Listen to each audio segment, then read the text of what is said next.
माँ बदल गई।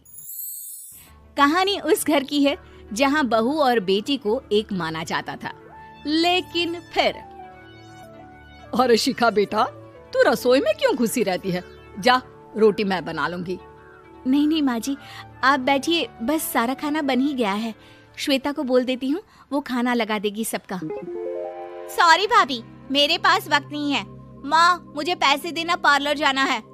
हाँ हाँ चली जाना, भाभी को भी ले जाना। वो भी जाने को बोल रही थी पार्लर, पर पहले ना मदद कर दे उसके खाना लगाने में।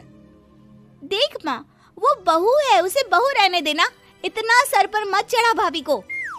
श्वेता, ज्यादा मत बोला कर। बहू और बेटी में कोई फर्क नहीं होता है। जा जाकर काम कर। ननद को माँ का भाभी से इस तरह प्यार करना बिल्कुल अच्छा नहीं लगता। वो बार बार किसी न किसी तरह माँ को भाभी के खिलाफ भड़काती रहती, लेकिन कोई फायदा ना होता। एक रोज, अरे बेटे किशन, जा बहू को कहीं घुमा कर ला, सारा दिन घर में काम करती रहती है।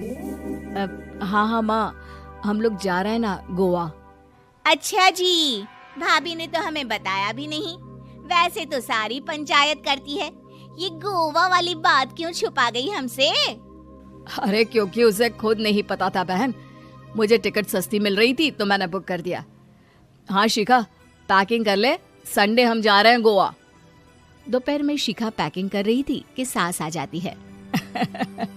ये क्या बहू, साड़ियाँ? अरे गोवा जा रही है घूमने या फिर शादी में मायके हैं? माँ जी, ऐसा कुछ है ही नहीं, समझ में नहीं आ रहा क्या रखूं कपड़े में। अरे तेरी और श्वेता की साइज तो एक ही है, उसके कुछ मॉडर्न कपड़े ले ले, आकर लौटा देना। हाँ माँ जी, ये ठीक रहेगा। शिखा श्वेता के पास जाती है और उससे कपड़े मांगती है। ना जी ना, मैं अपने कपड़े ना दूं, वैसे भी फैल जाएंगे मेरे कपड़े, बहुत महंगे वाले हैं। शिखा मुंह लटकाकर कमरे में आ जाती है तो सास कहती है, चल तैयार हो जा, तुझे मैं शॉपिंग करा कर लाती हूँ गोवा की। बस फिर क्या था, सास बहू निकल जाते हैं मार्केट और एक से बढ़कर एक ड्रेस खरीद कर घर आते हैं। पहले बता देती कि नए कपड़े दिलाने वाली है भाभी को, तो मैं अपने ही दे देती ना भाभी को, मुझे दिला देती नए कपड़े। देख श्वेता, परिवार का मतलब सबके साथ रहना होता है, ना कि सिर्फ अपना सोचना। वैसे भी तुझे अच्छे संस्कार सीखने चाहिए। और रही बात कपड़ों की, तो शिखा, आज से घर पर भी तू मॉडर्न कपड़े ही पहनेगी। कोई जरूरत नहीं है ये साड़ी वाड़ी लपेटने की। अब क्या था, घर पर श्वेता और शिखा एक जैसे रहते। एक बार पड़ोसन आती है। अरे बेटा, अपनी माँ को तो बुलाना, जरा बात करनी है। शिखा सास को बताती है और रसोई में चली जाती है।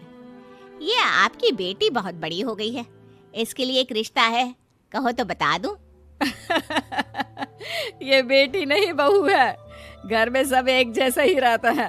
वैसे मेरी बेटी भी बड़ी हो गई है, कोई रिश्ता हो तो जरूर बताना। पड़ोसन रिश्ता लेकर उन लोगों के घर आती है। तब श्वेता की होने वाली सास कहती है, तो ये घर है, कितने मंजिल का है? और ये बहू ने आपकी क्या पहन रखा है, जीन्स टॉप? अरे भाई, साड़ी वाड़ी नहीं है क्या इसके पास? देखिए, सर्दी है तो साड़ी में बहू कैसे मैनेज करती, वैसे पहनती है साड़ी भी। देखिए, हम लोग ठहरे पैसे वाले लोग, कोई कमी नहीं है हम लोगों के पास पैसों की, बहुत पैसे हैं, जमीन, नौकर चाकर, कार, सब कुछ है, लेकिन घर में संस्कारी बहू चाहिए, समझ रही हैं ना आप? सास कुछ कहती कि श्वेता बोल पड़ती है, हाय रे, नौकर चाकर से लेकर जमीन, कार, पैसा, हाँ, मुझे रिश्ता मंजूर है मुझे। अरे रुक जा श्वेता, मैं बात कर रही हूँ ना। देखिए, हम लोगों के घर इतनी आजादी नहीं मिलेगी। अरे हाँ कर देना माँ, हाँ कर दे जल्दी से। सास क्या करती, बेटी की शादी ऐसे घर में कर देती है जहाँ ना उनके विचार मिलते हैं और ना ही आचार। शादी के बाद एक रोज फोन पर, श्वेता बेटा, एक बार घर आ जा, बहुत दिल करता है तुझे देखने का। माँ, वो घर पर बहुत काम होता है, कैसे आऊँ? बड़ा घर है, लेकिन आने जाने वालों की लाइन ही लगी रहती है। बेटा मैं तो जानती थी उस घर का हाल, लेकिन तू ही नहीं मान रही थी। माँ देख, हर घर का यही हाल है। तेरी बेटी को यहाँ घूंघट हटाने की परमिशन नहीं है और एक तरफ भाभी स्कर्ट पहनकर घूम रही है। बेटा मुझे क्या पता था कि मेरी बेटी को ससुराल के नाम पर पिंजरा मिल जाएगा। अच्छा माँ, फोन रखती हूँ, सास को गर्मा गर्म रोटी खिलानी है। तुम लोगों की तरह नहीं कि एक रोटी बनाओ, एक सब्जी बनाओ, फिर सारा दिन फ्री होकर घूमो। सास फोन तो रख देती है, लेकिन सोच में पड़ जाती है कि एक तरफ बेटी जिसे कोई आजादी नहीं, वहीं दूसरी तरफ बहू जिसे देखकर लगता ही नहीं कि उसकी शादी भी हुई है। अगले रोज। शिखा, अरे ओ शिखा। हाँ माँ, क्या हुआ? कुछ चाहिए आपको? मैं जिम जा रही थी। जिम के कपड़ों में बहू को देखकर सास को घूंघट में अपनी बेटी का ख्याल आता है। देख बहू, घर में बहू की तरह रहा कर। इतने टाइट कपड़े पहनकर जिम जाना पसंद नहीं मुझे। जा जाकर रोटी बना। रोटी? माँ अभी तो शाम की 6 बजे हैं, इस वक्त रोटी? अब क्या मेरे खाने पीने पर भी पहरा है? अरे जब मर्जी तब मैं अपने घर में खा भी नहीं सकती क्या? बहू को अजीब लगता है। वो समझ नहीं पाती कि जो सास कल तक इतनी सपोर्टिव थी, उन्हें अचानक से क्या हो गया। वो किचन में जाती है, गरम रोटी के साथ 2 तरह की सब्जी, रायता, सलाद सब लेकर सास के पास आती है। माँ जी, खाना। इतना सारा खाना? राक्षस समझा है क्या मुझे?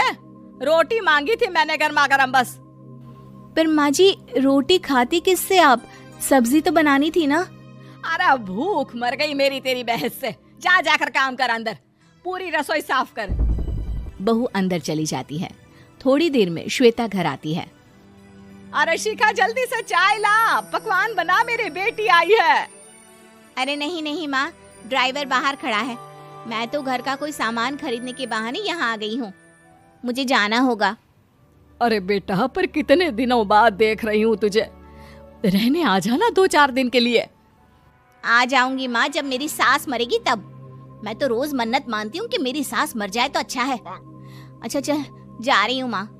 हे भगवान, कैसे कैसे दिन देखने पड़ रहे हैं मेरी बेटी को। सास अंदर जाती है, जहाँ श्वेता की जिम वाली सहेली का फोन आया होता है। क्या बात है, आज जिम नहीं आई? अरे पता नहीं यार, आज माँ को क्या हो गया अचानक। पर खैर कोई नहीं, लगता नहीं कि मैं अब जिम आ पाऊंगी। शिखा स्पीकर पर बात कर रही थी, जिसे सास सुन रही थी। यार ये सास ना होती ही ऐसी है। मैं तो कहती हूँ बुढ़िया जल्दी मरे और तू आराम से जिए। शिखा को सहेली की बात पर गुस्सा आ जाता है। माँ के मरने की कौन सा बच्चा दुआ मांगता है मोहिनी? आगे से ऐसी बात मेरे सामने मत करना। हमारे घर की शोभा ही माँ है। क्या हुआ जो थोड़ी सख्ती दिखा रही है? उसमें भी कोई ना कोई उनकी भलाई ही होगी। मैं तो कहती हूँ भगवान मेरे जैसी सास सबको दे, जो सिर्फ माँ की तरह है। सास वाली तो कोई बात ही नहीं है उनमें। सास ये बात सुन रही थी। उनकी आंख में आंसू आ जाते हैं कि क्यों वो बेटी की किस्मत में बहू को भी भागीदार बना रही थी। शिखा, अरे ओ शिखा, क्या हो गया? जिम नहीं जाना क्या?